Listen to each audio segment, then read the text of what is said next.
Okay, this is piece number 3 in our prehistory set, and we're going to be learning about the Camelid sacrum in the shape of a canine, which was discovered at Texquiquiac here in Mexico. So the context of this piece is that unfortunately, when this was discovered by workers who were digging for a building, they did not call in an archaeologist. And so any surrounding material that could have been used to help us locate more about this item was kind of plowed through. So we don't know enough about the discovery site.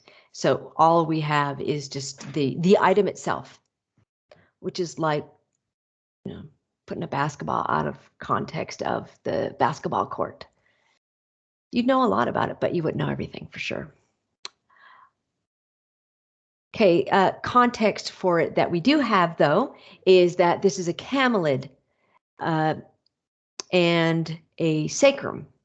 So, it's from a camelid, and a camelid is an animal that is the beast of burden, carries loads for people in Central and South America. Llamas, alpacas, camels are all part of the camelid family.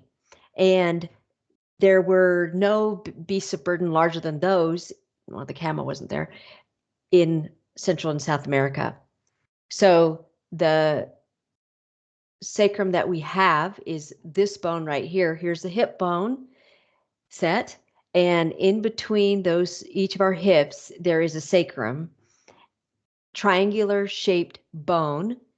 And it is from this sacrum that this art piece has been created. So camelid, sacrum in the shape of a canine. I would love to show you a picture of a canine that is of a living dog, but I just read a scientific report about early American dogs, and evidently they are obliterated. They disappeared when the Europeans arrived in the Americas, and you'd think, well, maybe they just kind of made it in with any of the dogs the Europeans brought over, but that's not what happened. And so it's like a chunk of history has been lost. The thought, though, is that these dogs suffered the same agony as the humans here in the Americas, in that probably they just died from some disease that was brought by European dogs. So that existence of dogs, and they probably were not like the Alaskan, like you think of the Alaskan Husky dog, maybe they came, migrated south, but they don't think these dogs are at all related to those Alaskan Huskies, whose breed is the Alaskan Malamute I'm thinking about here is only 1,000 years old. Okay, so camelid sacrum in the shape of a canine. Canine is another name for dog. These dogs we don't know enough about. We just have some of these bones so far being discovered. So in terms of content, we do, though, know that the sacrum bone is from the word sacred. So you can see the location of this bone on the human skeleton. This is the area of reproduction, and so there's sacredness around that. And the sacrum bone is a part of that sacredness. So put those two pieces together, just kind of the sacredness of the sacrum and its area in the body, and then shaping it like a canine that was really popular, would have been used for hunting purposes, and obviously as a probably a companion to humans. So this, in terms of content, probably had some real rich meaning for the people who made this. So let's talk about form. Now, there is this questioning, and we really get into it with modern art about, well, what did humans do to this item to make it art? Well, I'll explain that on this one. In modern art, we're going to really get, bang into that conversation. Pretty cool.